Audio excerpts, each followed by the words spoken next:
Кыргыз маданияты орду толук жоготууга учурап турган кезде дал ушул сөздөр менен эл артист маданиятка эмгек сиңирген ишмер Макен Сыдыкбаев менен коштошуу зыйнаты башталды. Кыргыз Республикасынын маданиятына эмгек сиңирген ишмер Кыргыз Республикасынын эмгек сиңирген сүрөтчүсү Макен Сыдыкбаев 1937 жылы Жетөгүз районунун Кытай айылында туулган. Билимди Чуйков атындагы сүрөт окуу жайынан алып, ийгиликтүү бүтүргөн. Макен Сыдыкбаевдин таланты, чыгармачылыкка болгон кызыгуусу бала кезинен эле пайда болгон дейт маркумдун иниси. Сабакты окугандан сүрөт тартканды жакшы көрчү. Аны мен кайдан билип калам? Мен 4-класста окучумун ошо 1950-жылы. Bir günü sabahtan giyin gelsem, yüköktün üstünde oşonda bir albüm jatat. Murda albümdü görgön emasmın.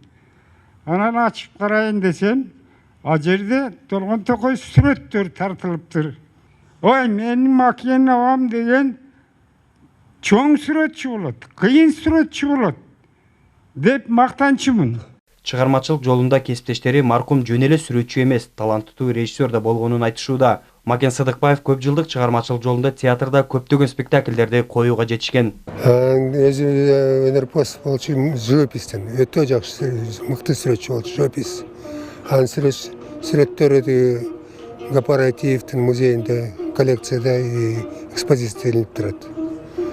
Дос катары айтсам, мындай абдан күлкү киши болчу, жеңил болчу. Жөн эле мындай келип, кандай болсо да жаш болобу, карыя болобу, баары менен жакшы түз жүрчү да. Эми чын айтканда кайгырабыз өтө. Негизи бул киши балеки мамлекеттеги театралдык сценографиялык системанын негизделүүчүлөрүнүн бири да. Одан кийинки акыркы жылдарында опера балет театрында баш сүрөтчү болуп иштеген да.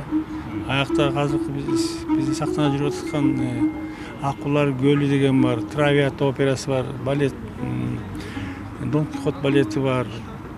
Көп чоң классикалык спектакльдердин жасалгасын ишке ашырган да. Макен Сыдыкбаев өзү иштеген Токтоболот Абдымомунов атындагы Кыргыз улуттук драма театрынын имаратында акыркы сапарга узатуу аз эми өтүп, сөөгү аларча көрүстөнүүнө коюлду. Тилек Айталиев, Элдар Анарбеков, ЛТР, Бишкек.